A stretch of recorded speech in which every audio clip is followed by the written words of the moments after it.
bibliotecário. Hoje a gente tem um conteúdo mais extenso, apesar que vocês já leram sobre o conteúdo, já fizeram até atividade, né? Mas nós vamos abordá-lo novamente, né? Então, boa noite para vocês que puderam estar aqui hoje nessa revisão, nessa aula. A gente vai falar um pouquinho do conteúdo da unidade 3 e da unidade 4, que são as duas unidades que nós vamos abordar na nossa atividade final, né? Então, a aula de hoje, ela está relacionada à unidade 3 e à unidade 4. Na nossa disciplina, nós tivemos aquela primeira aula juntos. E naquela primeira aula, nós abordamos a parte introdutória da administração, né? Funções administrativas, planejamento, organização, direção, controle. Falamos sobre cada uma delas. A gente falou também sobre os níveis organizacionais, né? O nível operacional, o nível estratégico, o nível tático. Então, nós abordamos questões assim bem introdutórias da administração, né? Depois vocês fizeram uma atividade dessa unidade, que correspondeu à unidade 1. Depois, na unidade 2, a gente teve uma parte mais histórica, né? Mais teórica da administração. Eu fiz vocês lerem um pouquinho, né? Sobre administração científica, administração clássica. Alguns de vocês gostam, outros não, mas é importante que a gente entenda, né? Que hoje a gente tem um tipo de gestão e que a gestão que nós trabalhamos hoje, ela também tem heranças que foram trazidas de um contexto de administração bom e de contextos ruins também. A gente carrega heranças boas e ruins dentro da administração contemporânea. Então, vocês estudaram um pouquinho sobre Taylor, sobre Fayol, sobre Ford, né? Tiveram que escrever aí um textinho também relacionado a eles, né? Aí a gente entrou na unidade 3, onde tem uma aula gravada. Nessa aula gravada, inclusive, muita coisa a gente vai falar aqui hoje, né? É praticamente a mesma aula, acrescentando algumas coisas. Na unidade 3, a gente entra numa parte mais prática da gestão, onde a gente fala dos tipos de planejamento e nós damos ênfase ao planejamento estratégico. Por quê? Porque hoje é um tipo de planejamento que muitos bibliotecários são convidados a fazer dentro da organização e eles não têm conhecimento como é feito, ou são convidados a participar do planejamento estratégico da mantenedora, da instituição que mantém a biblioteca. E ali ele não sabe por onde começar, ele não sabe os termos, então é muito importante que o bibliotecário entenda o que é um planejamento estratégico, que esse planejamento é base para todos os outros planejamentos da organização. Independente, mas eu não vou ser administrador. Não, gente, todo gestor passa por momentos estratégicos dentro da organização. E é muito bom que ele saiba pelo menos o básico. Então, a nossa aula de hoje gira em torno desse contexto, tá bom? E aí vocês podem perguntar à medida que a gente for trabalhando aqui, ok? Vamos lá, então.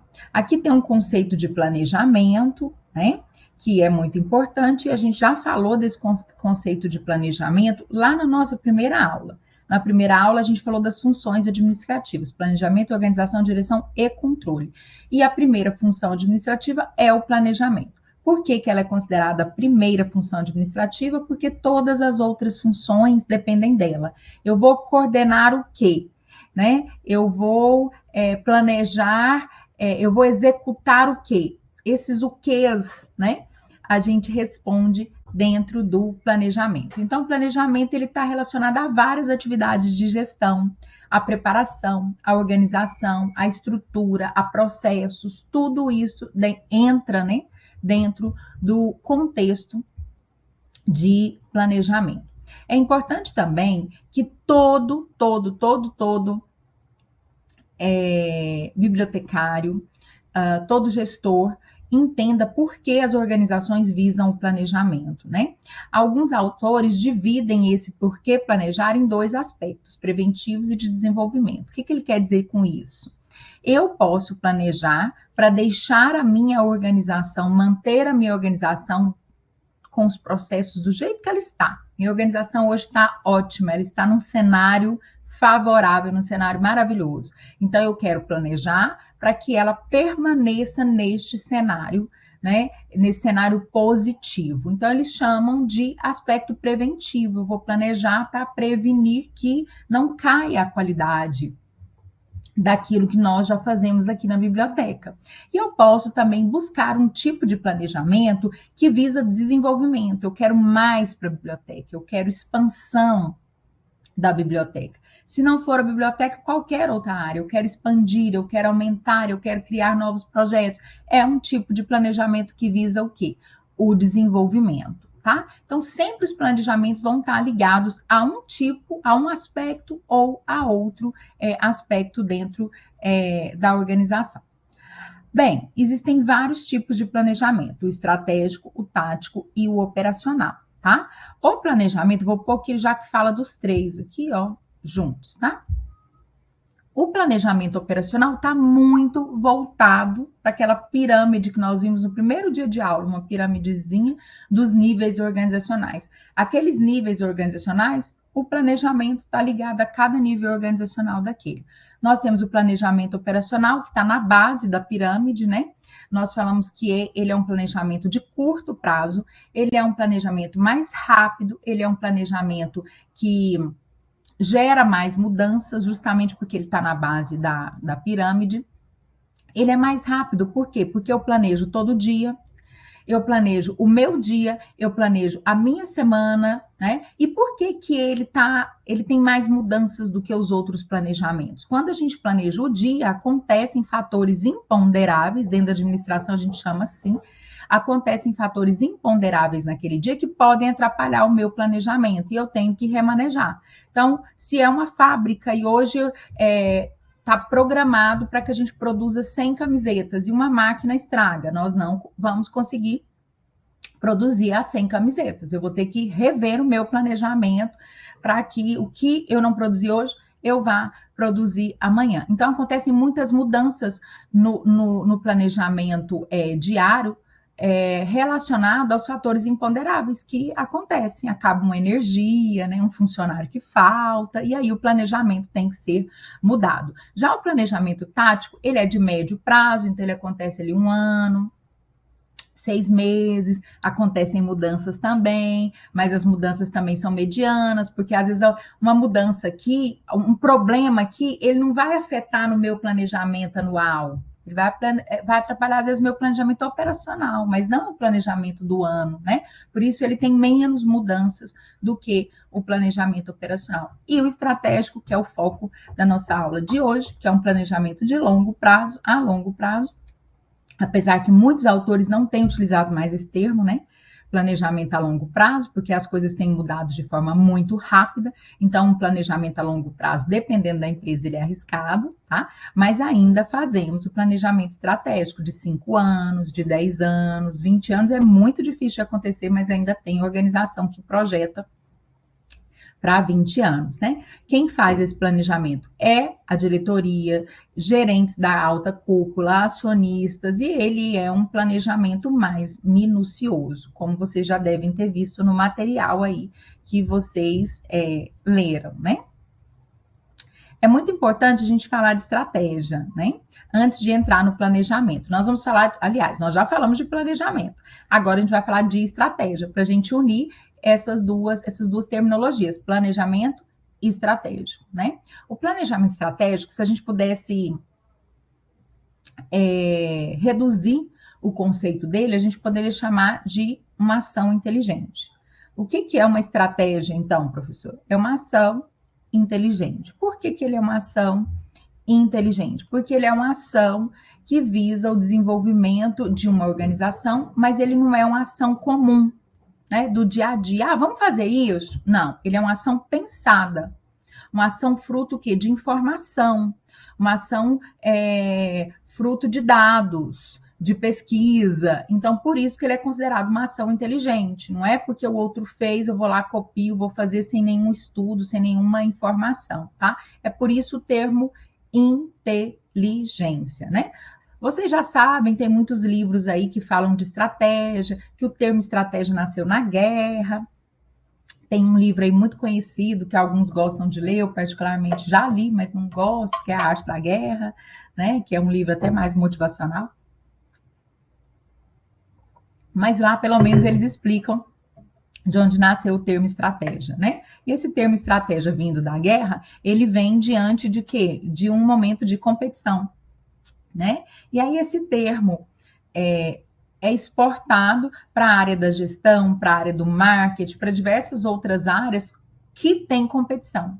As áreas que têm competição são áreas que utilizam o termo de estratégia, porque a estratégia também ela é utilizada para ganhar algum tipo de vantagem competitiva. E esse termo vantagem competitiva, ele também vem da guerra, né?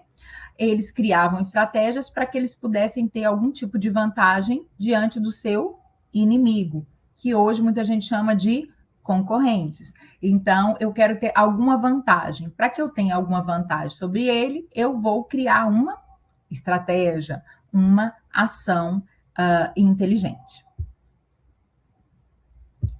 Ok. Esses casinhos eu vou deixar para depois, que eu estou correndo um pouquinho, sabe? Para ir para o ponto que eu realmente quero abordar com vocês, tá? Mas a gente vai voltar um pouquinho nesses casos que, inclusive, vocês viram, porque tem um vídeo, né, de uma aula minha falando justamente sobre isso.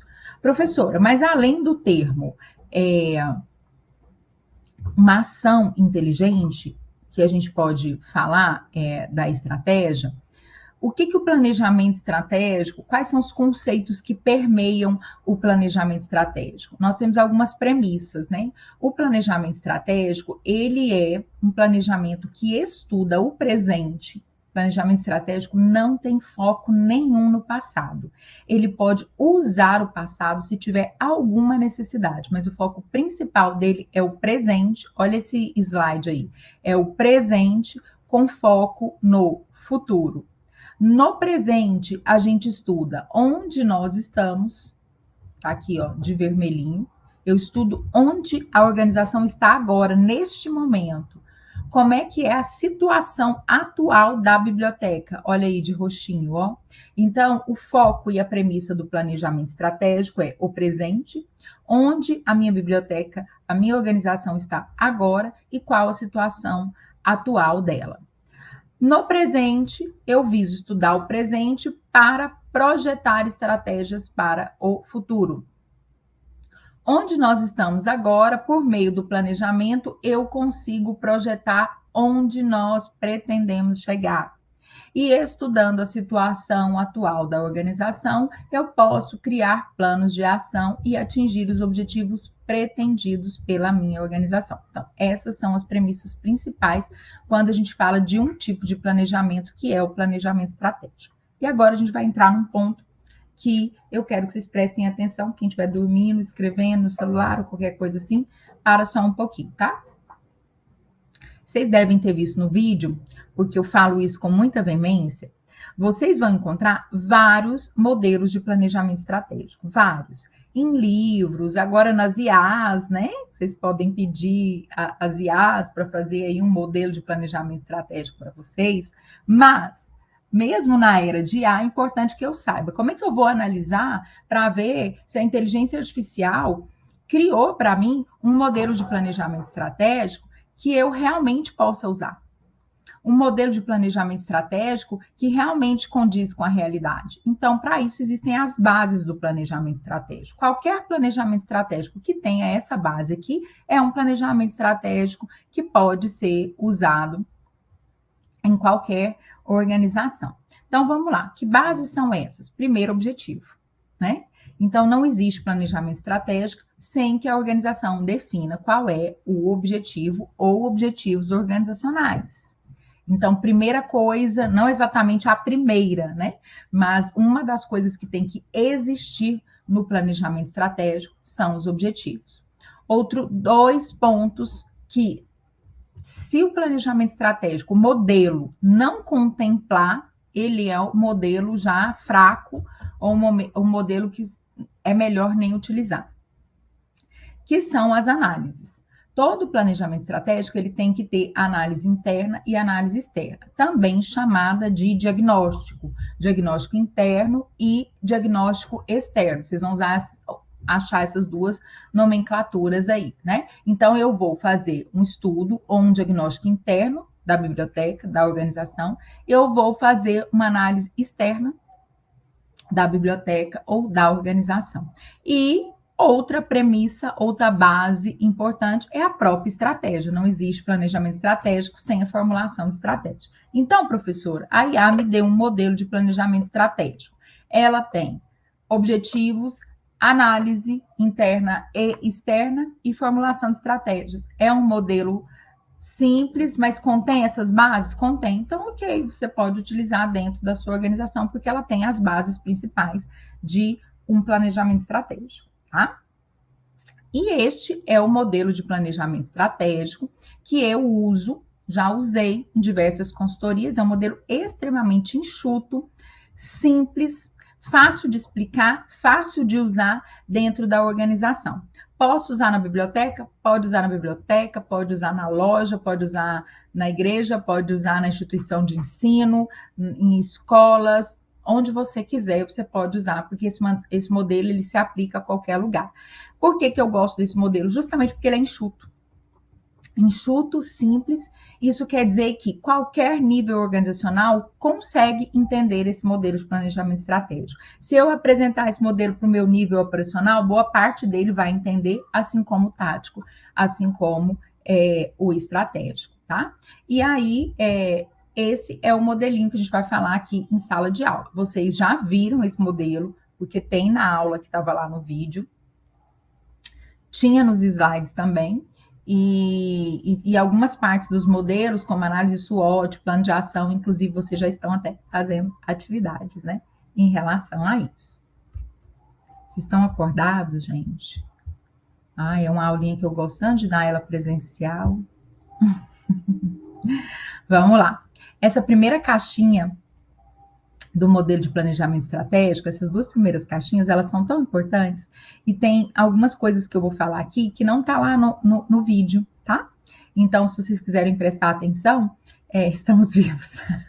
Que bom, Leonardo. Isso me ajuda, me anima também estar viva aqui junto com vocês.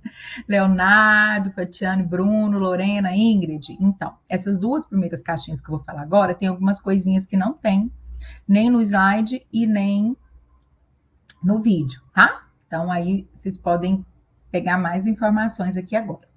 A primeira parte do modelo de planejamento estratégico, ela é o que nós chamamos de análise ambiental, né?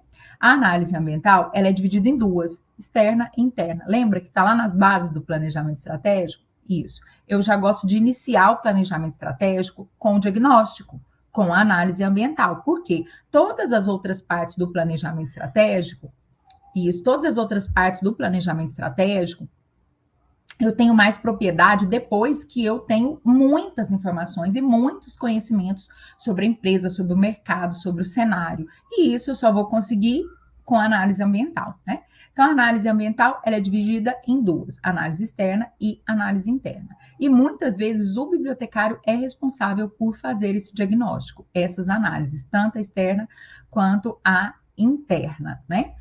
A análise, deixa eu ver qual que nós vamos começar aqui.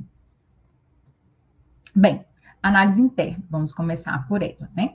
A análise interna, que eu vou estudar a minha empresa internamente, eu vou estudar a minha biblioteca internamente, vou estudar os departamentos, vou estudar os meus colaboradores, vou estudar o conhecimento que existe lá dentro, vou estudar os produtos, os serviços que eu ofereço, tudo que está relacionado ao funcionamento da minha organização, faz parte da minha análise interna.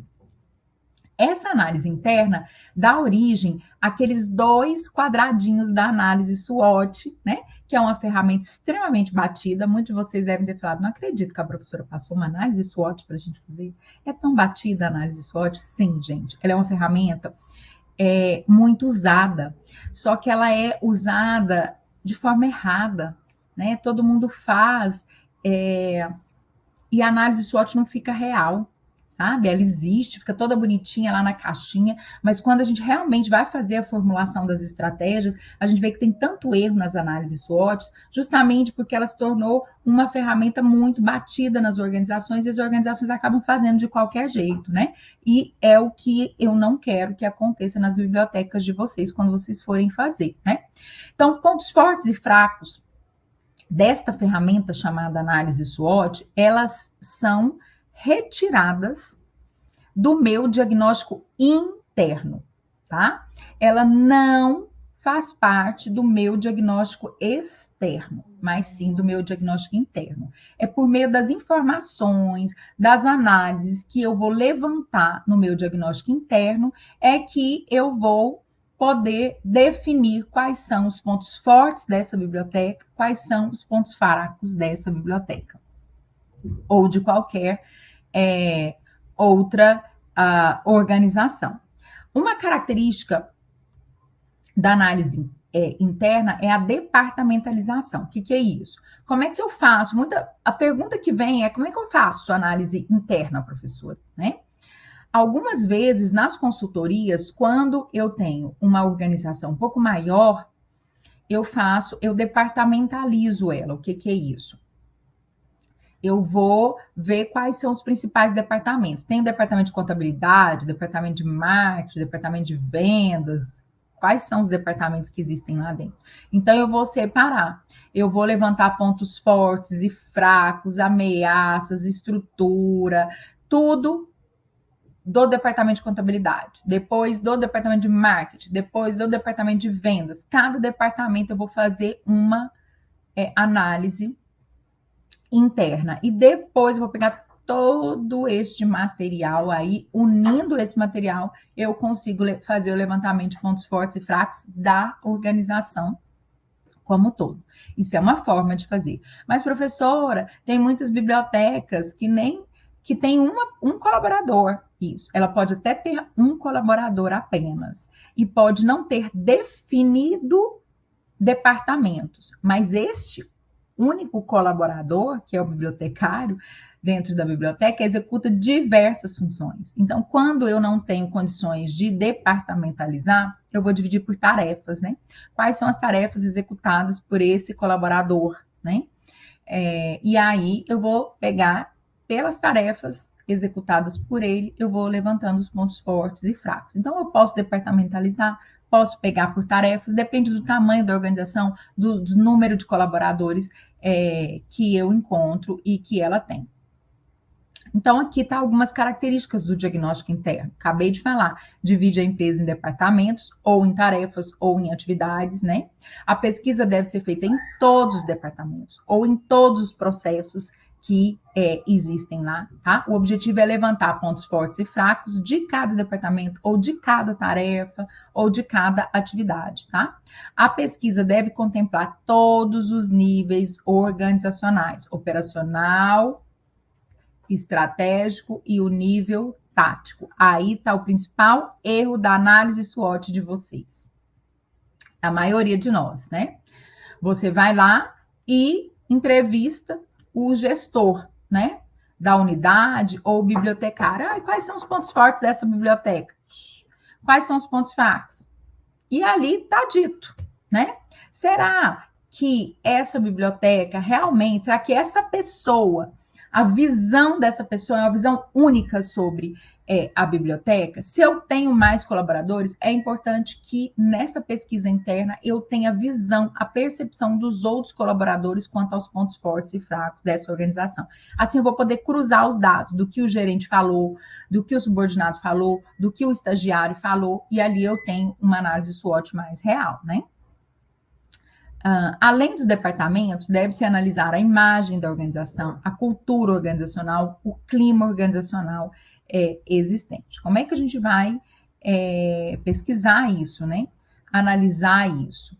Algumas consultorias fazem outras, além da divisão departamentalizada, elas dividem a organização em recursos tangíveis, então eu vou estudar vou analisar e estudar todos os recursos tangíveis da organização, as instalações, os equipamentos, o layout, a decoração, a acessibilidade, os recursos tangíveis, aquilo que eu posso ver, que eu posso mexer, que eu posso mudar, né? E os recursos intangíveis, né? Que aí seria o know-how da organização, o conhecimento existente dentro da organização, né? A marca, a imagem, a patente, o que a equipe tem em termos de clima organizacional, né? Em termos de relacionamento entre os colaboradores, relacionamento entre as equipes. Esses são os chamados recursos intangíveis dentro da organização. Então, eu posso fazer uma análise também dos meus recursos tangíveis, estrutura física lá dentro, instalações, equipamentos, e os recursos intangíveis, né? O conhecimento que eu tenho lá dentro, a marca, a imagem, né? E além disso, ainda tem o que eles chamam de competências essenciais, né? Que é estudar um pouquinho do valor existente dentro da organização. Qual é o valor dessa organização perante a sociedade? Ah, mas aí é externo. Não, eu estou estudando o valor que como vocês se enxergam, né? Como a própria organização se enxerga, né? Essas competências essenciais, eles representam a capacidade da organização de coordenar os próprios recursos que ela tem, né?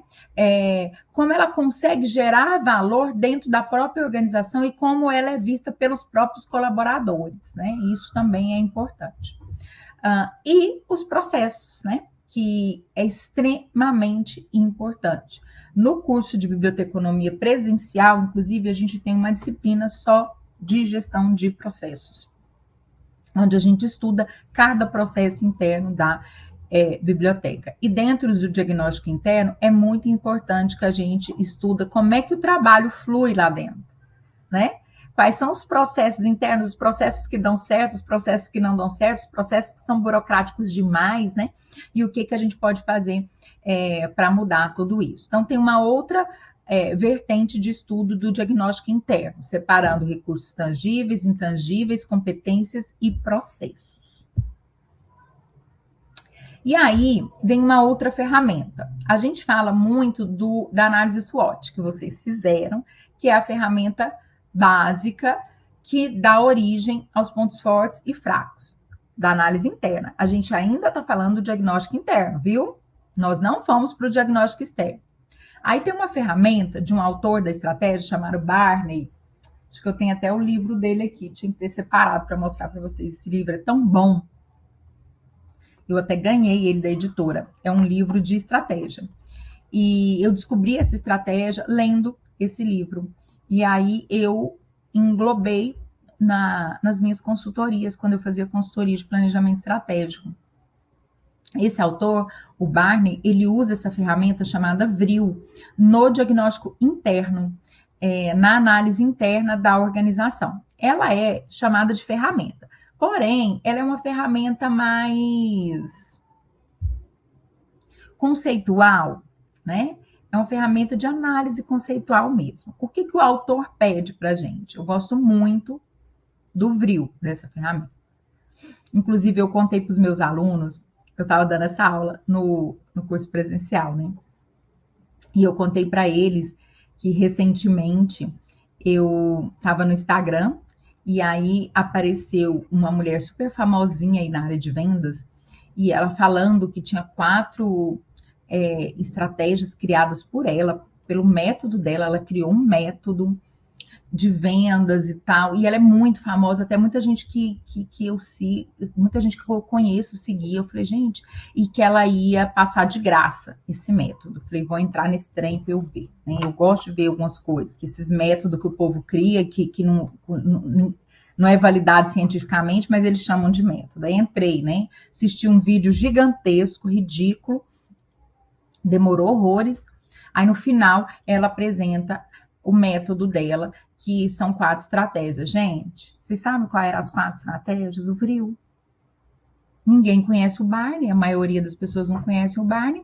A bonita pegou, né? E criou um método, segundo ela, de vendas, mas na verdade não é um método de vendas, ele é um método de estratégia, que pode ser usado num diagnóstico interno, pode ser utilizado para venda também, mas não foi criado por ela. E ela é bem famosinha, hein, gente? Se vocês entrarem no Instagram, vocês vão saber de quem eu tô falando. Começa com T, o nome da bonitinha, que pegou uma ferramenta pronta de um autor consolidado e tá vendendo aí na internet. Enfim, o que é o Vril, né? Que tá ficando famoso aí pelas mãos dessa menina. Nada mais é do que o autor que fala que eu tenho que analisar qualquer organização que vai utilizar o Vril. A primeira coisa que eu tenho que analisar é o valor. E isso a gente já falava lá nas competências essenciais. Acabei de falar, né? As competências essenciais, elas estudam o valor, né? E aqui Barney reforça isso. Só que Barney reforça no seguinte sentido, né? A organização tem que se perguntar: por que ela existe? Qual o valor dela perante a sociedade? Essa biblioteca que você trabalha, ou que você vai trabalhar, ou que você almeja, ou que você frequenta, que valor ela tem para a sociedade? A sociedade enxerga o quê? Agora, presta atenção. Não é o valor que você gostaria que as pessoas enxergassem nela, não. Porque eu sinto muito isso nos bibliotecários, né? Nossa, a nossa biblioteca, ela tem esse é o valor que você gostaria que as pessoas enxergassem. Mas qual é o valor real que as pessoas enxergam nessa biblioteca? Por que elas usam? Por que elas querem? Se elas tiverem que defender essa biblioteca, elas vão defender por quê? Porque algum valor, elas só vão defender se ela tiver algum valor para elas, para a sociedade, para o usuário. Qual é o valor? Se você não consegue identificar esse valor, está na hora de estudar, né? Porque é justamente esse valor que vai manter a sua organização de pé, né? Então, por que ela existe e que valor as pessoas conseguem enxergar no serviço, no produto que você oferece? Outro ponto é a raridade. O que você oferece de produto, de serviço, para esse usuário, para essa comunidade, para essa sociedade, é algo raro, né? Aquele clichê, né? Quanto mais raro, mais caro, né? Quanto mais raro, mais valor tem, é um clichê verdadeiro, né? Quanto mais raro, mais valor as pessoas dão àquele serviço ou aquele produto. Então, Barney fala: que raridade você tem? O que serviço, que produto, que você oferece, que tipo de raridade. E aí, Barney fala desde as pequenas raridades até nas raridades sustentáveis, que entra na imitabilidade, que eu vou falar daqui a pouquinho.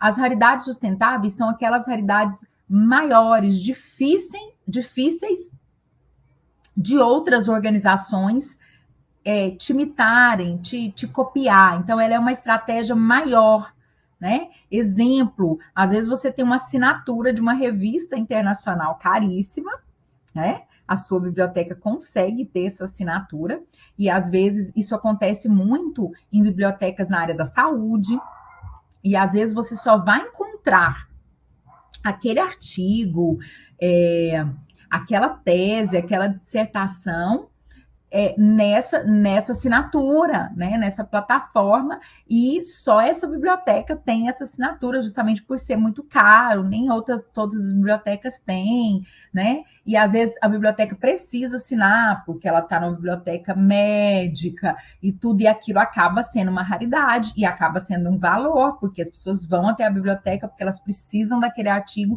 e elas não conseguem baixar aquele artigo em qualquer lugar. Tem isso tem valor, né? E isso tem uma raridade.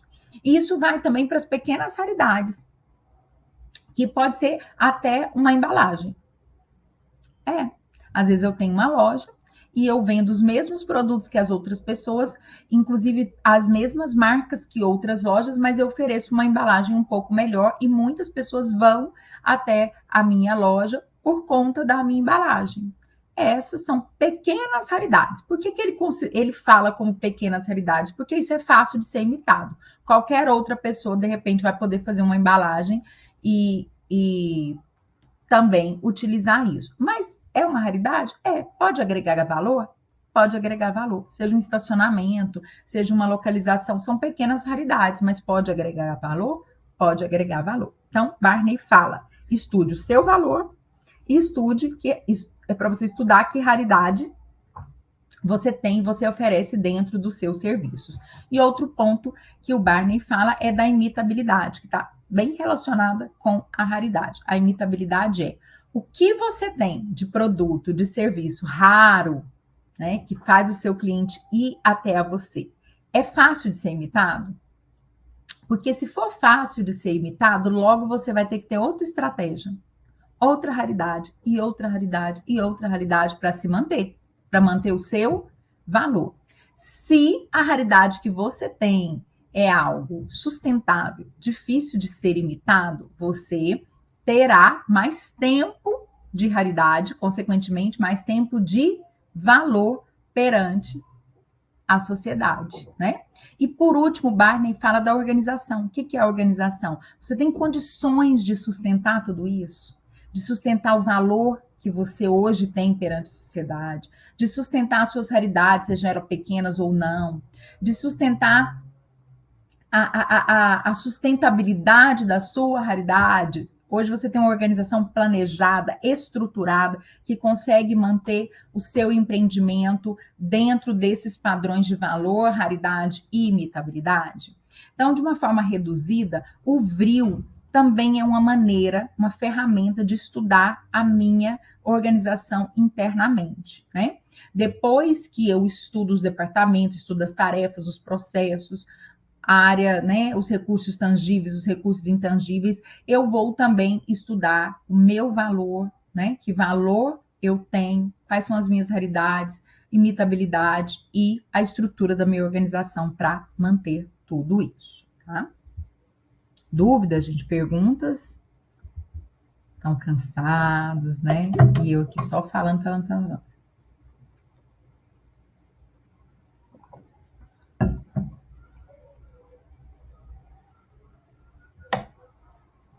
Ah, obrigada, Ana. Ana, aquele questionário do planejamento, eu tenho que recordar se ele é da unidade 2, ou ele é da unidade 3, né?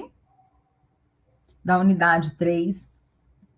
A gente pode ver essa possibilidade sim, tá? Eu vou ver com a Leide e com o Rafael, que são os tutores, para a gente ter noção de quantas pessoas fizeram, e a gente pode fazer uma abertura, pelo menos de uns 2, 3 dias, né? Para a gente fazer, tá? Deixa eu anotar isso aqui, só um minutinho, porque senão eu vou esquecer, tá? Abrir o questionário. Certinho, tá, Ana? Vou ver essa possibilidade com os meninos. Vamos lá. Ainda no diagnóstico interno, hein, gente? Vocês estão vendo que o diagnóstico interno, ele tem muitas possibilidades de ser feito dentro da organização. Porque as perguntas que eu mais recebia em sala de aula, gente, quando eu ia falar do diagnóstico interno, era, professora, mas como eu faço? E eu ouvia isso muito também dos bibliotecários, que às vezes eu ia, né, ajudar no processo de planejamento estratégico. Mas na prática, como é que se faz? A gente tem muitas ferramentas, né? Tem muitas coisas a serem estudadas para um diagnóstico interno ficar grande, antes de eu definir pontos fortes e fracos. Isso tudo é antes. Depois é que eu vou definir os pontos fortes e fracos, depois que eu já estudei tudo isso. Outros pontos interessantes a serem estudados dentro do diagnóstico interno, em especial nas bibliotecas, são esses 3 pontinhos aqui, tá? Eu posso dividir a biblioteca num estudo sobre a infraestrutura e tecnologia da biblioteca, né? Ah, professora, mas isso entra também lá naquele que a senhora falou dos aspectos tangíveis. Sim, tudo isso que a gente está falando se casa, são várias formas de você fazer o diagnóstico interno, né? Para vocês verem, e de autores diferentes, tá? Então, para vocês verem que os autores comunicam entre eles. Aqui, né, é o Chiavenato, e o Chiavenato, ele fala a mesma coisa dos outros autores lá, né? Eu posso e devo fazer um diagnóstico interno. E esses 3 aqui que eu tirei do Chiavenato, é feito muito dentro das bibliotecas. Então, eu separo a infraestrutura interna e a tecnologia. E vou estudar o que eu tenho de infraestrutura interna, o que eu tenho de tecnologia, avaliar a eficiência deles, avaliar a automação, avaliar os processos dentro dessa estrutura. Eu posso avaliar também o acervo e os serviços, né? Que a Venato fala dos serviços. Eu incluí acervo e serviços, porque na biblioteca é um estudo à parte que eu tenho que fazer. O meu acervo atende... Ó, vamos casar isso aqui lá com o Vril, do Barney. O meu acervo atende aquilo que eu acredito como valor? O meu acervo casa com aquilo que o meu usuário entende como valor da biblioteca? Às vezes, eles vão e frequentam a biblioteca por outras coisas, levam, inclusive, um acervo particular, e eu continuo investindo as minhas estratégias num acervo que, às vezes, não tem nada a ver com as expectativas e com o valor dos meus usuários, né? Então, eu posso estudar os meus acervos, os meus serviços, eu posso juntar o estudo dos acervos, dos serviços ao valor, à imitabilidade, à raridade, né? Que serviços eu ofereço para esse usuário, né? Às vezes eu tenho um acervo maravilhoso, mas o que o meu usuário está pedindo em termos de valor são serviços, e eu não ofereço nenhum tipo, ou os serviços que eu ofereço não atendem exatamente aos meus usuários. Outro ponto interno importante a ser estudado é equipe e gestão, né? Eu tenho uma equipe, né? Ou eu sou uma equipe, né? Sozinha. Mesmo sendo sozinha, às vezes você tem um estagiário, às vezes você tem professores que te acompanham ali, né? Qual é a minha equipe? O que a minha equipe tem? As competências técnicas dessa equipe, as competências comportamentais dessa equipe e como funciona a minha gestão. Também posso fazer um diagnóstico interno com essas 3 caixinhas aqui, tá? Bem, falamos do diagnóstico interno, que é um ponto importantíssimo. E o diagnóstico interno dá origem a que parte da análise SWOT? Pontos fortes, pontos fracos, né? Agora, a gente vai falar... Sim, Viviane, o diagnóstico interno, ele vai estudar o usuário, tá? Ele vai estudar tudo internamente. Então, o usuário, inclusive, ele é um tópico de estudo do diagnóstico interno e externo, tá? Eu estudo o usuário no diagnóstico interno e posso estudar também o usuário no diagnóstico externo, de formas diferentes, mas ele pode estar presente tanto no interno quanto no externo. Tá? Inclusive, no interno, eu tenho que estudar o meu usuário. Eu só vou descobrir percepção de valor se eu estudar o meu usuário. Tá? Já no diagnóstico externo, o que nós vamos estudar? Antes de eu passar para essa caixinha, que essa caixinha está no lugar errado aqui, era para ser a última caixinha e ela veio para aqui. Essa aqui. O diagnóstico externo, eu estudo o quê? Tudo que está externo à minha organização, mas que direto ou indiretamente afeta a minha organização. Vocês já ouviram falar nos chamados stakeholders, né? Stakeholders é tudo que está em volta da minha organização e que direto ou indiretamente afeta essa organização. Né? Então, é isso que eu vou estudar. Um fornecedor, se o fornecedor aumenta a matéria-prima, isso vai, consequentemente, me afetar, porque eu vou ter que vender o meu produto mais caro. Então, eu tenho que estudar o meu fornecedor, diagnóstico externo. Uma política pública nova, uma lei nova, pode afetar o desenvolvimento da minha organização. Eu, às vezes, tenho que fazer mudanças para me incluir nessa nova lei. Então, tudo externo à minha organização, mas que pode, direto ou indiretamente, me afetar, eu tenho que analisar. E essa análise externa dá origem a outra parte da análise SWOT, da ferramenta da análise SWOT, que são as ameaças e as oportunidades. né? Então, muita gente confunde. As análises SWOT que eu pego tem coisa interna misturada com coisa externa, né? Não, essa ferramenta ela tem ordem, tá? Então, pontos fortes e fracos são do meu diagnóstico interno. Ameaças e oportunidades vêm do meu estudo externo. E isso faz diferença, tá? São olhares diferentes que eu vou ter lá na frente quando eu for criar a minha estratégia, tá? Então, a minha análise externa, o meu diagnóstico externo, o que eu estudo? Eu estudo o meu usuário, novamente falando aqui, posso estudar interno e externamente. Eu estudo a minha comunidade, eu estudo os meus fornecedores, as relações entre eles, a disponibilidade de mão de obra. Eu posso estudar também questões. Como é que é aqui? Seria interessante, viu, Ana Ludmila, que fosse uma biblioteca real. Se vocês não tiverem condições de pensar numa biblioteca que você já visitou, que você já frequentou, ou que você vai buscar dados até na internet mesmo, você pode até criar uma, né, fictícia.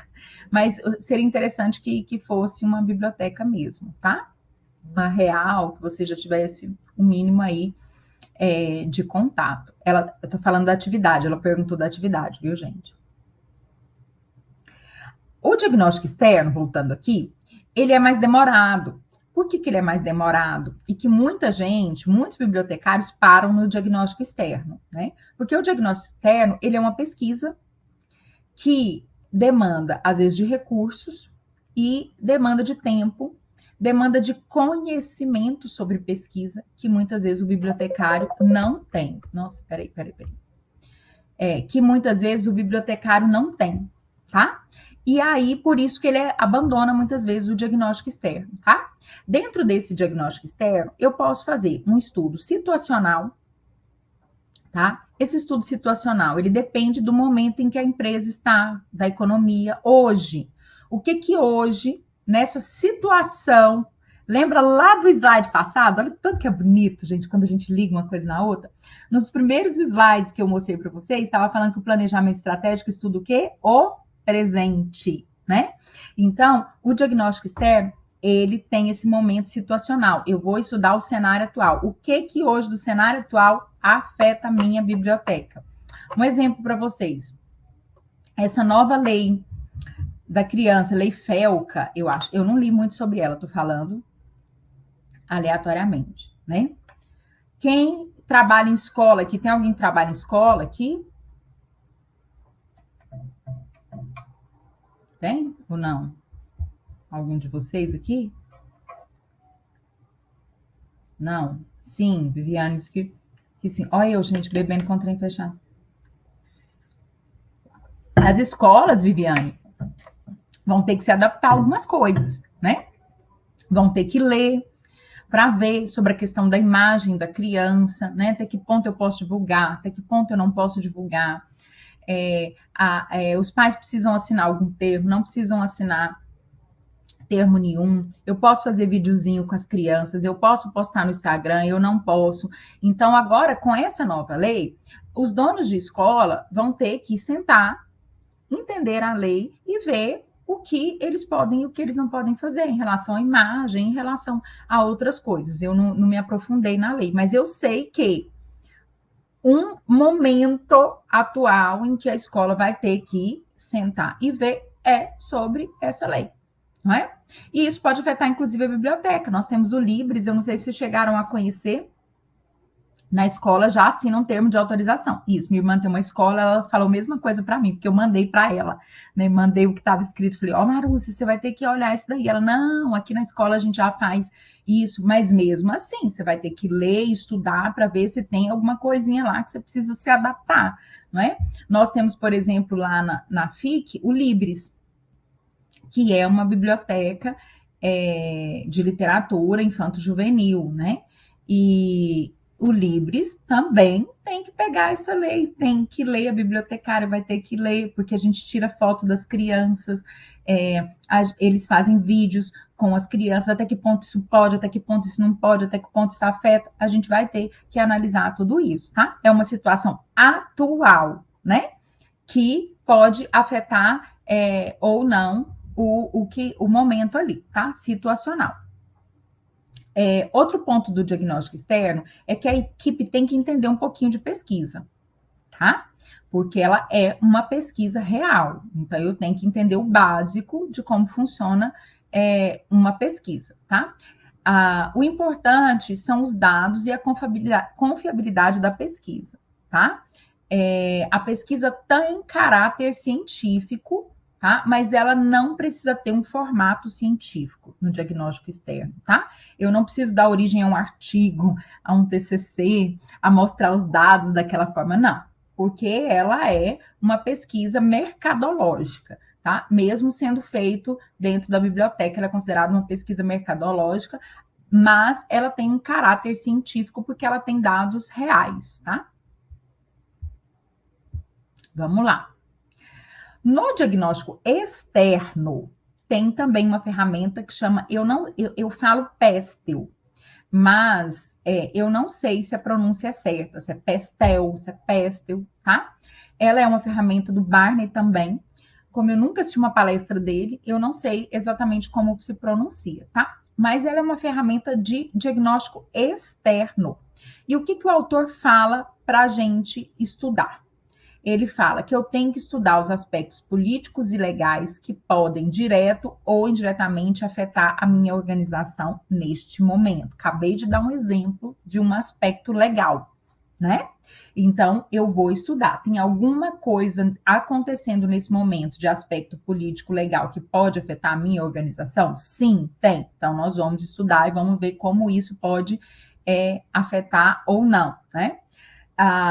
Dentro dessa ferramenta, outro aspecto a ser estudado, econômico e social, né? Aí vem uma inflação pode afetar mudanças demográficas, mudanças comportamentais, né, na geração. A biblioteca passou exatamente por esse aspecto econômico social, né? Vocês aí que são mais jovens não passaram por isso, mas os bibliotecários mais antigos, eles passaram exatamente por esse dado aqui, né? Quando as gerações começaram a sair do livro físico para o livro digital, quando as revistas científicas e várias outras coisas, né? E isso afeta a gente enquanto biblioteca até hoje, né? E eu tenho que continuar estudando, né? Que mudanças são essas? Mudanças comportamentais que podem influenciar na minha estrutura, né, externa. Um comportamento muito comum externo hoje, né, que a biblioteca praticamente não estuda, é a relação turismo e biblioteca, né? As pessoas hoje estão buscando visitar bibliotecas, né? As bibliotecas acabaram virando mais um ponto de visitação em alguns lugares, tá? Do que um ponto de estudo, né? Em alguns lugares, não estou falando de bibliotecas universitárias, né?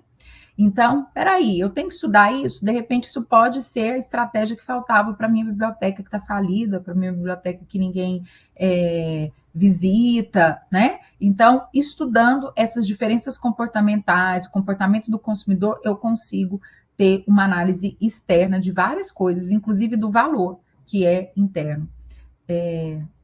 Olha aí, ó, a Ana Ludmila falando, né? Sistema digital é um grande desafio. E o outro aspecto, que entra até no que a Ana Ludmila acabou de falar, né? Tecnológico, né? Ana Ludmila? Tecnológico, ecológico, inovações, né? Que vão surgindo aí no mercado. A biblioteca está de novo, né? No olho do furacão, né? Aí vem o livro digital, agora vem a inteligência artificial, né? E a facilidade, não só a biblioteca, mas as editoras, se alguém trabalha aqui em editoras, editoras também estão malucas, né? Porque hoje várias IAs que já produzem o seu livro, que já formatam, diagramam o seu livro, né? E aí, como é que fica o serviço de algumas pessoas, como é que fica o mercado editorial, né? É uma nova tecnologia, é uma inovação, e aí, esse mercado se sustenta, não se sustenta, né? Então, esse é um estudo que tem que ser feito para as estratégias que nós vamos ter mais para frente. A análise externa, ela também pode ser dividida, olha só, aqui que eu falei para vocês, o Pestel, cadê? Ai, meu Deus, deixa eu voltar aqui. O Pestel é considerado macroambiente, ele é um estudo macro, vou estudar política, aspectos legais, economia, não é fácil estudar isso, né? Ele é um estudo amplo, ele é um estudo macro, mas ele também tem a parte microambiental, né? E essa parte do microambiente é justamente a parte onde eu vou estudar os que estão mais próximos da minha organização, meu cliente, meu usuário, meu concorrente, o meu fornecedor, os chamados stakeholders, né, que são os grupos de interesse, as comunidades locais, os mantenedores, né, da minha organização. Ela não tem o sistema digital, né, Ana Ludmila, e é muito complicado, né? Essa biblioteca é o quê? Que tipologia? Só para a gente ter uma noção.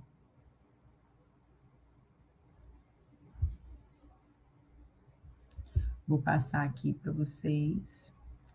Aqui, gente, é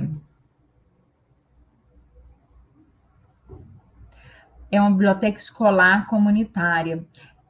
E hoje, né, Ana Ludmila, a gente tem até já as IAs que fazem aplicativos, né? Tem muitas formas da gente conduzir isso daí. Então, o serviço do bibliotecário fica tão difícil, né? Eu imagino, né? Outra característica que é importante que vocês saibam, e isso dificulta muito para o bibliotecário na análise externa, em especial, é que muitas vezes o bibliotecário não entende de pesquisa. E como eu falei para vocês, ela é uma pesquisa. Então, eles perguntam muito como é que eu coleto esses dados, de onde vêm esses dados, né? Então, de uma forma bem sucinta, a análise externa, os dados podem ser coletados em especial por pesquisa secundária, né? Se eu não tenho condições hoje de promover uma pesquisa mesmo de campo, né, por diversos fatores, eu posso usar as pesquisas secundárias, né? Dados já pré-existentes, de fontes confiáveis, né? Para que eu tenha esses dados e eu consiga trabalhar com eles. Eu também posso trabalhar com monitoramento de mídia, acompanhar notícias reais, né? Acompanhar justamente o movimento das redes sociais sobre alguma notícia ou algum comportamento, né? Acompanhar algum método que esteja sendo analisado no momento. Então, o monitoramento de mídia também pode ser uma ferramenta do diagnóstico externo. E outra forma interessante é o benchmark. Por quê? O benchmark, ele é uma ferramenta da administração, utilizada muito pelo marketing, né? Que é uma ferramenta onde a gente estuda outras organizações parecidas com a nossa e tira ali dados, informações importantes para a gente ver se daria para ser aplicado na minha empresa ou não. Muitos de vocês e muitas pessoas falam, isso é cópia, né?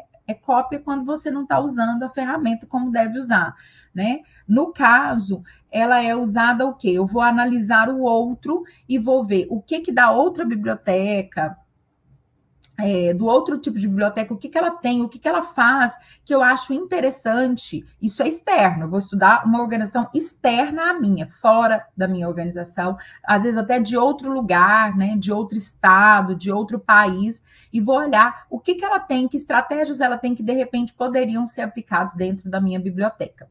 Outro ponto importante, eu falei empresas parecidas com a minha. Ela pode ser feita por meio de empresas parecidas com a minha ou de mercados totalmente diferentes do meu, tá? Que aí entra o benchmark junto com a curiosidade intelectual do pesquisador do diagnóstico externo. O que é curiosidade intelectual? Eu vou pegar uma área totalmente diferente da minha, vou ver o que eles estão fazendo e, de repente, eu vejo que daria para eu aplicar o que eles estão fazendo no varejo, por exemplo, dentro da biblioteca. Né? Vou fazer merchandising dentro da biblioteca, vou fazer venda casada dentro da biblioteca. São outras áreas, mas que de repente eu posso usar um pouquinho daquela estratégia dentro da minha estratégia. Essa é uma ferramenta externa interessante também, tá? Sim, Antônio, o Antônio tinha me avisado, a gente vai caminhando aqui, tá? Depois que eu fiz todo o meu diagnóstico interno, todo o meu diagnóstico externo, eu tenho informações, muitas informações, suficientes para que eu monte a minha análise SWOT, que é o que vocês estão criando agora na unidade 4, né? O levantamento das forças daquela instituição, das fraquezas, das oportunidades e das ameaças. Professora, mas a gente não tem esse tanto de informação para a gente colocar, e claro que eu sei disso. A análise SWOT de vocês, ela não vai ser uma análise SWOT verdadeira, que eu vou levar e vou fazer uma consultoria lá na biblioteca de vocês. Claro que não, tá? Eu tenho ciência de que vocês vão fazer uma análise SWOT superficial, né? Porque nenhum de vocês vai ter um tempo gigante para fazer um diagnóstico interno, um diagnóstico externo. O importante para mim é que vocês entendam o que é o diagnóstico interno e externo e a importância deles para que vocês construam essa ferramenta que é extremamente simples, né? E que pontos fortes e fracos a gente não faz igual esse povo anda fazendo aí, não. Os pontos fortes, não sei o quê, os pontos fracos, não sei o quê, e eles pegam informações do nada, né? Essas informações têm que ser concisas, né? No caso de vocês, na tarefinha de vocês, eu sei que elas vão ser superficiais, tá?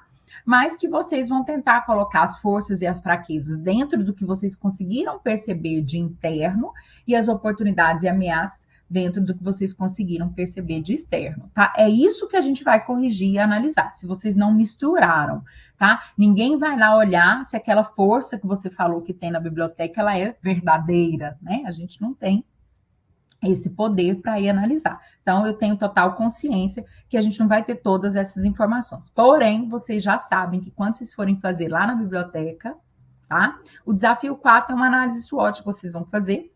Tem uma folha, Bruna, explicando passo a passo, inclusive tem um modelinho no final, tá bem explicadinho lá, tá? Ela é até a semana que vem para vocês fazerem, tá? É até o final da semana que vem. Esse aqui é uma atividadezinha. Bem, nossa, professor, nós estamos na primeira caixinha ainda. Calma que vai dar tempo. Em 30 minutos a gente termina. Vamos ter força que a gente consegue, tá bom? Então, tudo isso que nós falamos é para que a gente alimente a nossa ferramenta chamada análise SWOT. E essa análise SWOT é o que vai mostrar qual cenário está a sua biblioteca. Tá? Se alguém perguntar agora para a Bruna, para a Ana Ludmila, para qualquer pessoa que estiver aqui, que trabalhe, se vocês trabalhassem numa biblioteca e alguém chegasse e perguntar qual que é o cenário atual da sua biblioteca, né? Você vai falar, nós estamos vivendo um cenário positivo. Um cenário positivo por quê? Aí você sabe explicar, porque você já tem análise SWOT, você sabe explicar o cenário atual da sua organização. Pode ser um cenário desafiador, né? Um cenário não tão promissor. Então, na verdade, o cenário ele é um texto, né? Onde você vai mostrar qual é a situação atual da sua organização nesse momento. No caso, a biblioteca. Eu ia fazer uma brincadeirinha com vocês, mas eu não vou fazer, vou deixar para o final, se der tempo, porque eu estou preocupada com o conteúdo. Temos...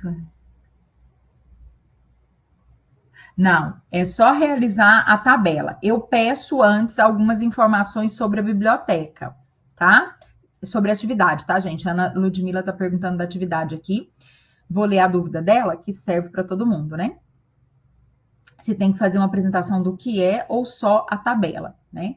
Antes da tabela, eu peço para você fale um pouquinho da biblioteca, para que eu possa entender a sua análise SWOT. Então, eu tenho que saber que tipo de biblioteca é. É uma biblioteca jurídica, no interior do estado de Goiás, vamos colocar assim, porque, gente, a localização, às vezes, dita um pouco da situação atual da biblioteca. Então, é importante que eu saiba um pouco dessa biblioteca, né? Um breve resuminho dessa biblioteca, aí você faz logo abaixo a tabela da análise SWOT, tá? Lá eu explico mais ou menos o que eu quero, tá? Vocês podem buscar essas informações na internet, né? Que a maioria já tem, tá? Bem, vamos lá. Eu vou explicar essa caixinha rapidinho para vocês, porque é a caixinha mais tranquila do nosso planejamento estratégico e a maioria de vocês já tem noção, apesar que muita gente confunde, tá? Então, vamos lá. Dentro do planejamento estratégico, existe uma área que é a área de imagem da organização. E essa área onde a gente analisa a imagem da organização, eu tenho que ter algumas coisas definidas estrategicamente, né? E essas diretrizes de definição da imagem da organização, elas passam por essa caixinha de valores, missão e visão, tá?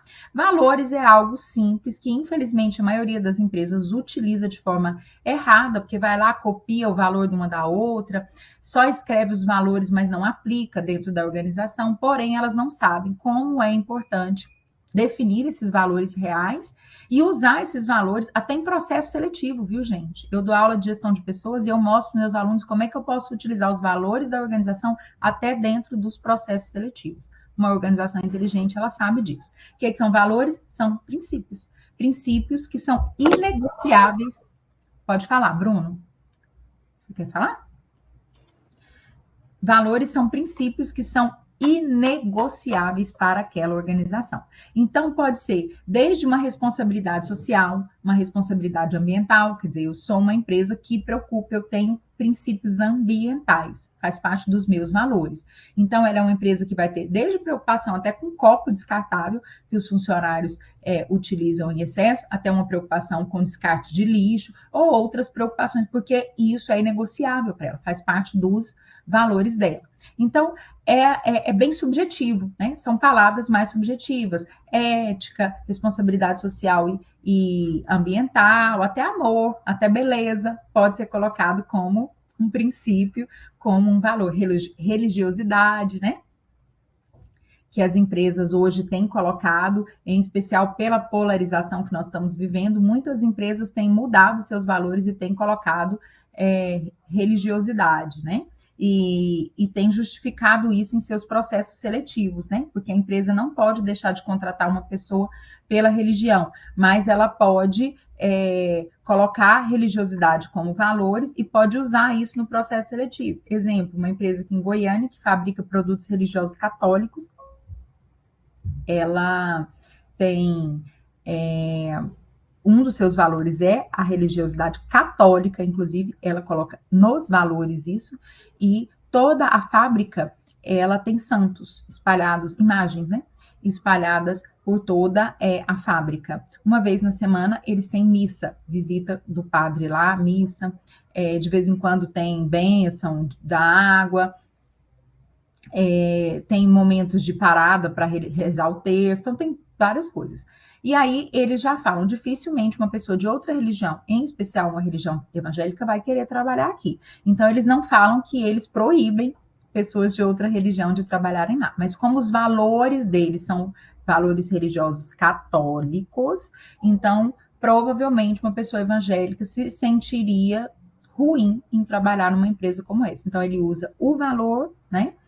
Até para fazer a eliminação dentro de um processo seletivo, tá? Então, eu posso colocar várias coisas subjetivas. O importante é que essas coisas sejam reais. Valores e princípios estão muito vinculados aos valores e os princípios do dono, do gerente ou da instituição mantenedora. Vocês vão ver, por exemplo, a nossa biblioteca aqui na universidade. Qual é a mantenedora dela? A UFG, né? Então, os valores, os princípios, a missão, a visão estão todos vinculados aos valores, missão, visão da mantenedora, que é a UFG, tá? Bem, visão e missão. Vou explicar as duas ao mesmo tempo, tá? Decora aí que é facinho. Missão é o que eu sou, visão é o que eu quero ser, né? Então, se você consegue identificar isso facilmente, rapidinho, você consegue ver o que é missão e visão. Então, a visão de uma instituição é uma visão de futuro, né? É uma frasezinha pequena, ou de no máximo 5 linhas, onde ele vai mostrar qual é a visão que ele projeta para a instituição dele. Detalhe, presta atenção quem estiver dormindo, que isso aqui é um detalhe importante. A visão, ela é audaciosa, tá? O que é audaciosa? É uma visão, não é algo que eu vou conquistar amanhã, daqui 6 meses, aqui não, é algo que eu projeto para conquistar, às vezes, daqui 10 anos, daqui 5 anos, tá? Eu quero ser reconhecida como a melhor professora na área X, né? Eu não conquisto isso de um dia para a noite, eu tenho que fazer várias conquistas até ser super reconhecida como alguém de determinada área. Então, é uma visão, eu quero ser, né? É algo que eu ainda não sou, mas que eu projeto ser em determinado tempo. Visão pode ter prazo? Atualmente, muitas empresas têm colocado prazo na visão. Porém, se você for na literatura, a maioria das visões estão sem prazo. Simplesmente é uma visão e a gente vê que é de longo prazo, tá? Missão é o que eu sou, a razão de existir da minha organização. É como se eu perguntasse para vocês, Ana Ludmila, para que existe a sua biblioteca? Não precisa responder, só estou dando um exemplo, tá? É como se eu pegasse a Ana Ludmila e perguntasse, a sua biblioteca existe para quê? Qual que é a razão de existir dessa biblioteca? Essa é a sua missão. A sua razão de existir. Então, você vai construir numa frase ou numa citação bem pequena, no máximo 5 linhas, aquilo que representa a razão de você existir, né? A missão responde a essa pergunta, por que nós existimos? Tá? Por que essa empresa existe? Por que essa biblioteca existe? Ela existe para promover ensino, pesquisa, extensão, formação. Para que ela existe, né? Então, é bom que ela fale um pouquinho do que ela faz e para quem ela faz. Uma missão boa, ela atende a esses requisitos, tá? Aqui eu dei exemplos, tá? De missão. Tem a missão da Biblioteca do Tribunal de Justiça do Rio de Janeiro, que é proporcionar ao usuário acesso à informação jurídica registrada no acervo bibliográfico, contribuindo para o pleno exercício da cidadania.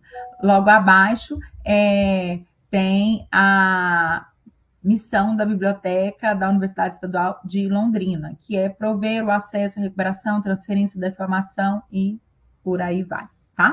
Vocês estão vendo que todas têm ali 4, 5 linhas, que é o ideal, e ali em 5 linhas eu já consigo falar um pouquinho do que eu sou, por que eu existo e para quem eu existo.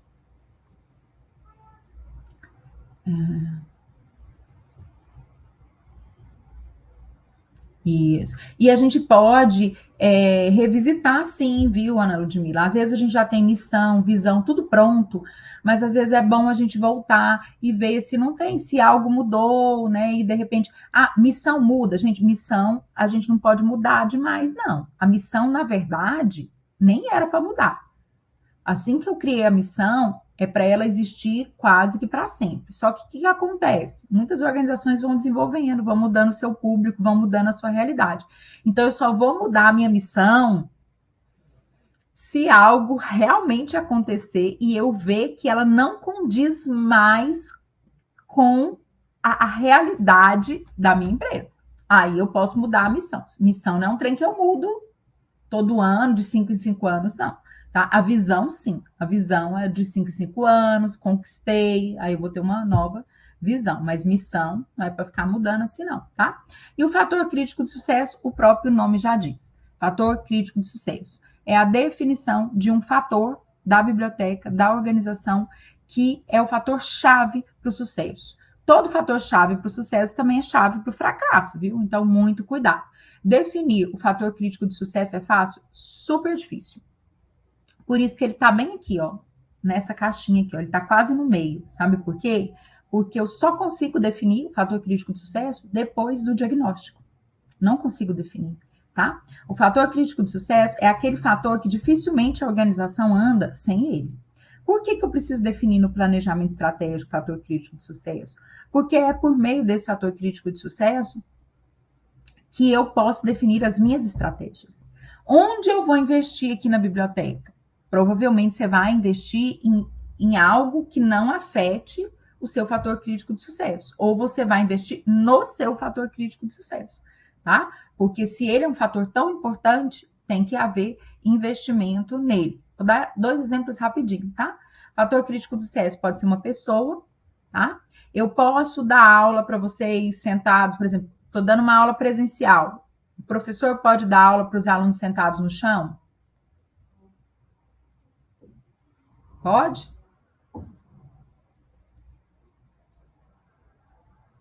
Vocês estão dormindo, hein? Sim, eu posso dar aula para os alunos sentados no chão. Tem escola que nem tem cadeira, né?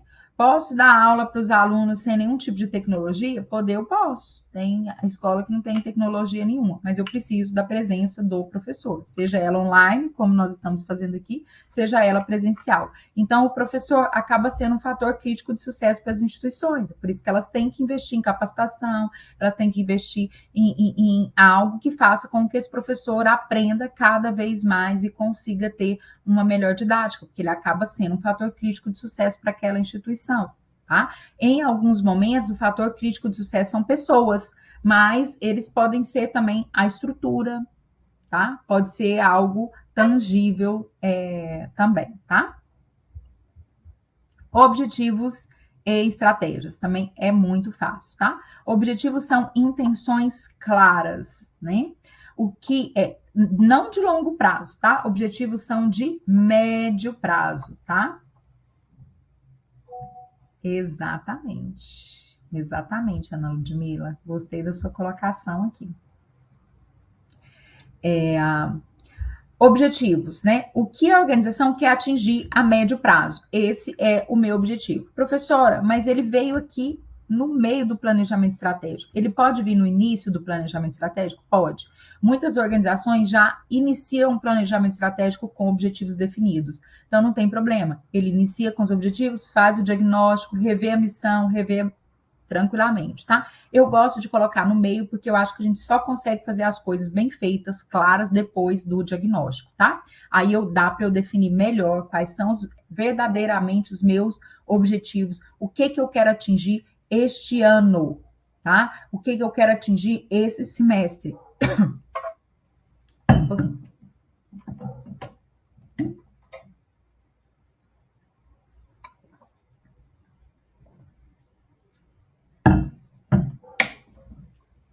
Então, objetivos são intenções, algo que eu pretendo, enquanto organização, atingir. Então, este ano, vamos levantar os objetivos anuais da nossa biblioteca? Vamos. O que a gente quer atingir esse ano? O que a gente quer conquistar este ano na biblioteca? E você pode colocar vários prazos. Alguns objetivos podem ser para esse semestre, outros objetivos para o semestre que vem, que sejam intenções claras. Essa é a única coisa que você precisa saber sobre objetivo. São intenções escritas de forma clara, que todo mundo saiba o que você realmente quer atingir. Lembrando que o objetivo, ele está vinculado à visão.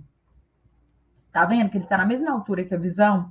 O objetivo, ele está vinculado à visão. Para que eu atinja a visão, que é audaciosa, eu preciso de vários objetivos. E os objetivos precisam de quê, gente? De ações inteligentes, estratégias, tá? As estratégias são as ações inteligentes que eu vou ter que fazer para alcançar o meu objetivo, e alcançando vários objetivos, eu posso ter a possibilidade de alcançar a minha visão. Tá vendo que eles estão todos ligados, né? A estratégia, gente, ela é a ação inteligente que vem do objetivo. Vou dar um exemplo para vocês. Eu tenho o objetivo de estimular os meus colaboradores. Meus colaboradores estão desmotivados. Então, eu quero quero motivar meus colaboradores nesse primeiro semestre aqui, né? Aí, eu vou te perguntar como? Como é que você vai motivar esse povo? Esse como é a estratégia. Eu vou fazer eventos com os meus colaboradores, eu vou contribuir para que eles participem de eventos fora da instituição. Então, aí vem várias ações inteligentes que eu vou criar visando atingir o meu objetivo, que é e estimular os meus colaboradores. Professora, ok, eu já sei o que são objetivos e o que são estratégias. E as metas? Agora presta atenção quem está dormindo, porque agora vem a dica ouro. Dica ouro, facílima e que vocês erram. Viu? Eu sei que vocês erram porque eu pego um monte de projeto e todas as vezes que eu pego o projeto, tá misturado estratégia com meta, meta com objetivo. E, gente, meta é a coisa mais fácil que tem. Toda meta, presta atenção, vou pôr aqui metas. Se vocês decorarem isso, vocês nunca vão errar. Todas as metas têm que ser quantificadas e aprazadas. O que é isso? Toda meta tem que ter quantidade e prazo. Se ela não tiver quantidade e prazo, ela não é meta. Ela pode ser uma estratégia, ela pode ser um objetivo, pode ser o que você quiser. Mas não existe meta sem quantidade e sem prazo, tá? Então, as metas vêm de onde, professora? Elas podem nascer dos objetivos ou das estratégias. O ideal é que sejam das estratégias. Então, eu crio as ações inteligentes, né? Tô lá, quero meu objetivo, motivar meus colaboradores esse semestre. Como? Ações estratégicas. Eu vou trazer palestrante motivacional. Tô brincando. Ai, que horror, mas tudo bem, vamos supor que seja, né? Vou trazer o palestrante motivacional para cantar Roberto Carlos, fazer todo mundo se abraçar e tá. Vou trazer palestrante motivacional. Vou criar premiações. Vou criar o funcionário do mês. Só ações terríveis que eu tô colocando aqui, né? Mas tudo bem. Nada inteligente as minhas ações, mas faz de conta que são. Então, são estratégias, ações. Ok, tem o meu objetivo, tem as ações inteligentes. Agora, eu vou transformar essas ações inteligentes em metas, né? Então, eu vou fazer uma palestra. Uma das minhas metas não é trazer palestrante? Uma das minhas estratégias não é trazer palestrantes? Sim, vou transformar ela numa meta. Eu vou trazer um palestrante por mês. Eu quantifiquei um palestrante por mês e coloquei prazo. Então, eu transformei aquela estratégia numa meta. Então, a meta sempre tem que ter prazo e sempre tem que ter quantidade. Por quê? Porque a meta é a prática da ação estratégica. E para estimular a prática, eu coloco prazo e coloco quantidade. Muitos de vocês aqui já devem ter trabalhado com metas, né? Na área de vendas, quem trabalhou aí com vendas ou conhece alguém que trabalha com vendas, é muito comum estimular metas semanais, mensais, e ali tem premiação, tem, sei lá, participação nos lucros, tem incentivos, justamente para estimular a conquista dessas metas, tá? Ok? Rapidinho. Gente, eu não sei que hora que termina a aula, eu acho que é 8 ou 8:30. Eu preciso de mais 15 minutinhos com vocês, pode ser? Pode ser? Então, agora acorda rapidinho. Rapidinho acorda e põe a mão no teclado aí do celular ou no... Rapidinho aí, no teclado. Eu vou colocar aqui uns exemplos de missão, visão, valores e metas. Vocês vão escrevendo aí para mim o que vocês acham que é. Combinado? Rapidão. 1, 2, 3, valendo. Rapidão, hein? Acorda agora, hein? Eu tô olhando quem tá participando e quem não tá. Vai valer ponto. Tô brincando. Vamos lá. Esse primeiro aqui é missão, visão, valor, objetivos ou meta. Desenvolver, produzir, comercializar carros e serviços que as pessoas prefiram comprar e têm orgulho de possuir, garantindo a criação de valor e a sustentabilidade do negócio. O que é? Missão, visão, valor, objetivos ou meta?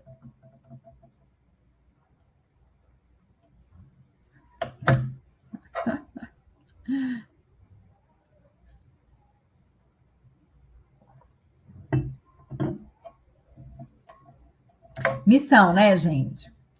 Missão, tá? É uma missão. É como se eu perguntasse: sua empresa existe para quê? Todas as vezes que você tiver dúvida, você faz essa pergunta: sua empresa existe para quê?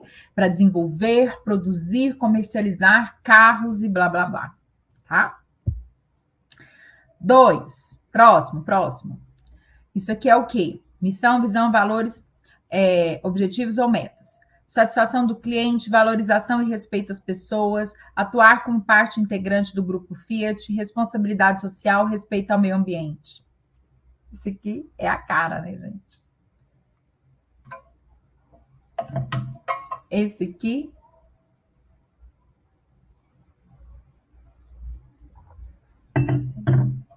Valores, tá, gente? Isso aqui são valores.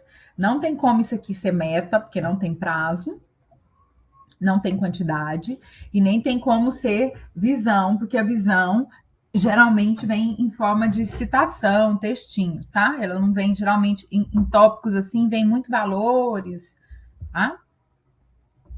Próximo.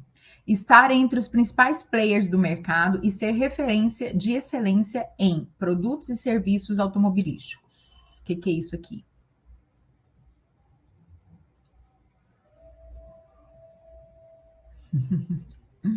Muito bem, a maioria acertou. É visão, né?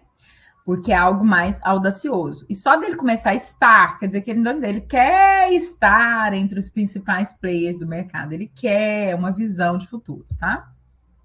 E esse aqui, ampliar a liderança de mercado de aluguel de carros, ter o maior e mais motivado quadro de pessoal, aumentar o relacionamento com os fornecedores, tornar-se conhecida pelo consumidor final. O que é isso aqui?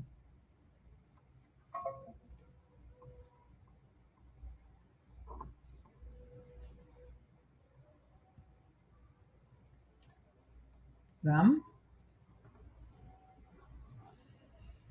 Muito bem, a maioria acertou. O objetivo, né, gente? Quais são os meus objetivos para esse ano? Eu quero ampliar a liderança de mercado, eu quero ter um quadro de pessoal motivado esse ano, eu quero aumentar o meu relacionamento com os fornecedores, eu quero me tornar mais conhecida pelo consumidor final. Tudo isso seriam o quê? Objetivos, geralmente anuais. Aí, se eu perguntasse, tá, você quer aumentar o seu relacionamento com os fornecedores. Aí eu vou perguntar como? Esse como dá origem a quê? Às estratégias, que são as ações inteligentes. E o último agora, conquistar 3 novas empresas clientes por mês. O que é isso aqui? Olha a dica aí, né? Tem quantidade, tem prazo, não tem como, não tem outra, já é meta, tá? Uma estratégia pode dar origem a várias metas, assim como um objetivo pode dar origem a várias estratégias, tá? Só para vocês entenderem. E a última parte do nosso conteúdo de hoje, tá? Então respirem aí. Obrigada pela participação aí de vocês. Alguém gabaritou, acertou tudo? Tá assim, né, gente? Eu expliquei rápido, mas vocês já tinham lido, vocês já tinham visto o vídeo, então fica fácil de vocês desenvolverem.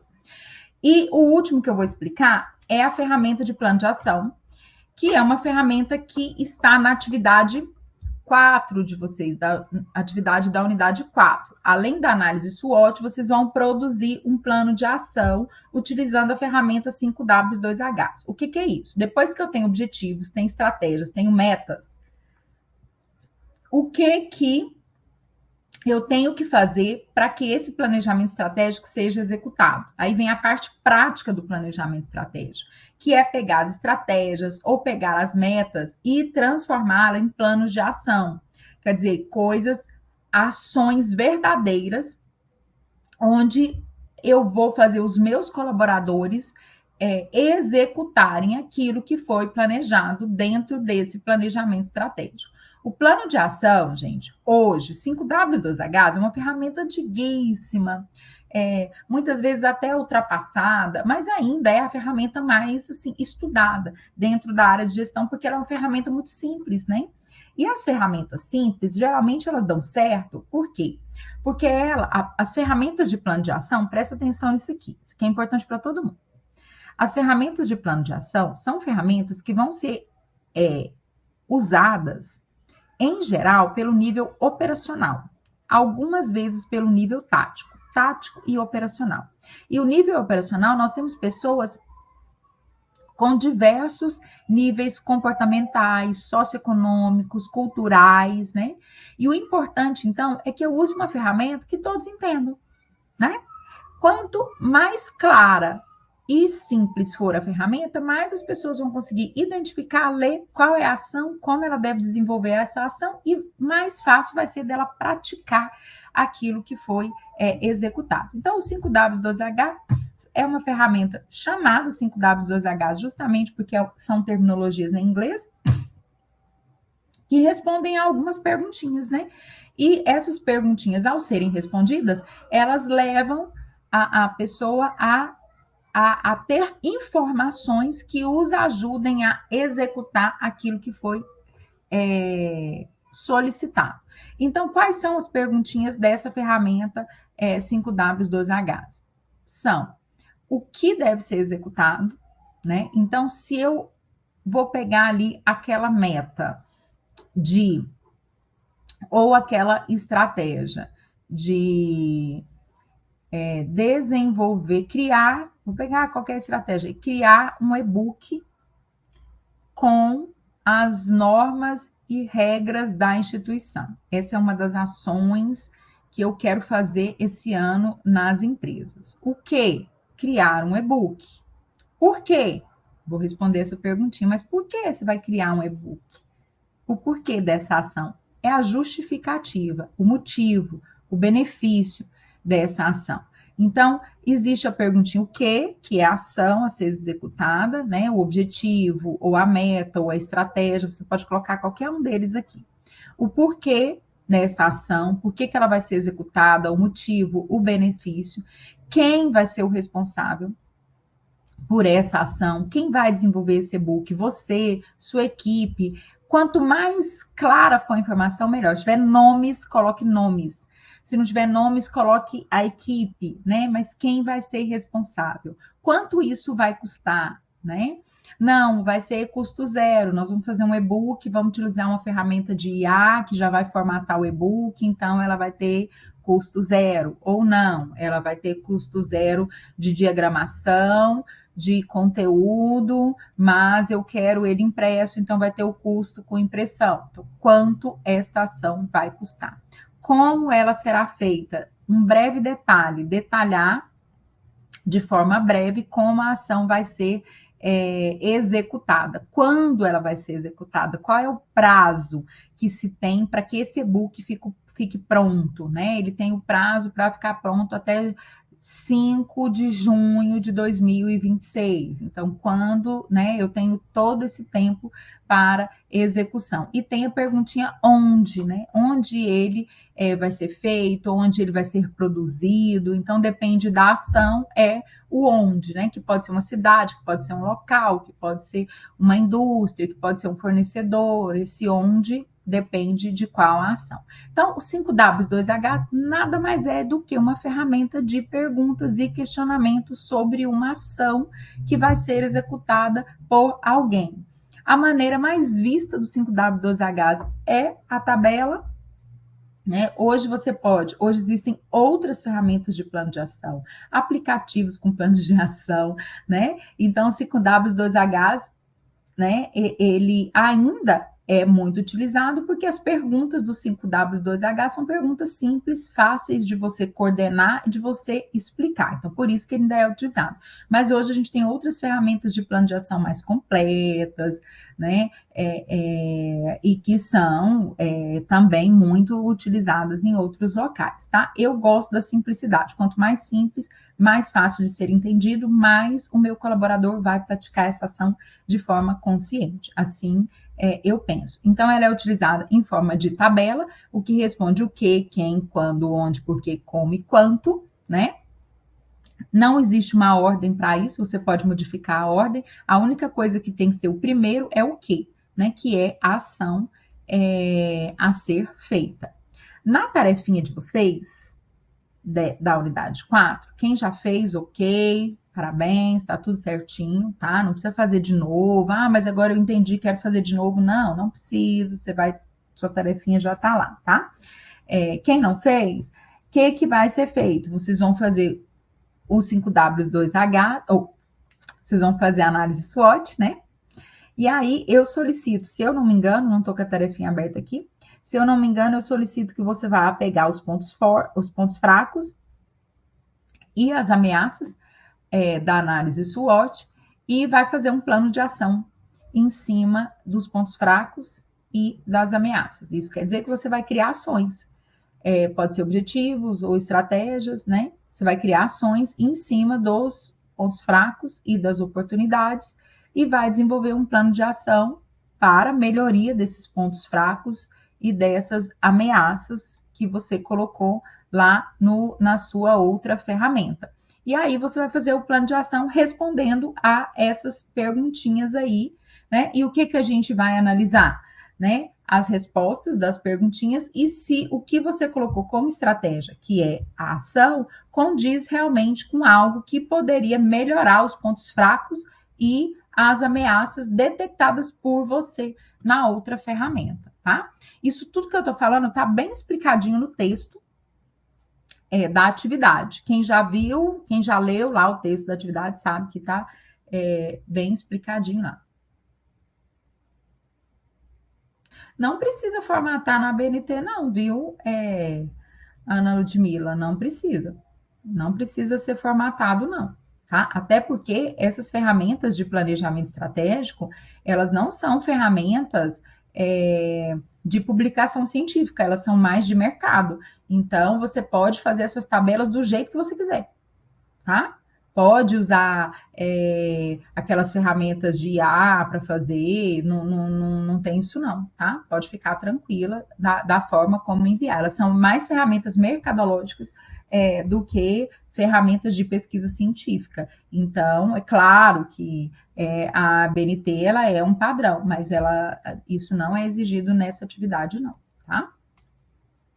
Tranquilo?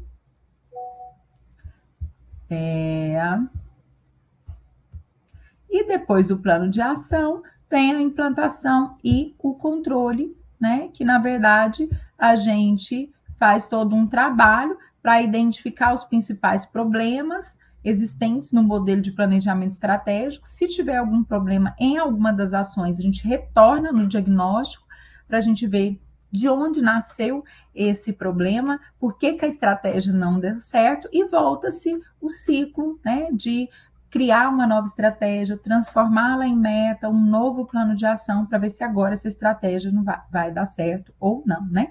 O processo de implantação e controle, ele é um processo de constante coleta de informações, de constante análise dos possíveis problemas que essas estratégias se deram certo ou não deram certo, tá?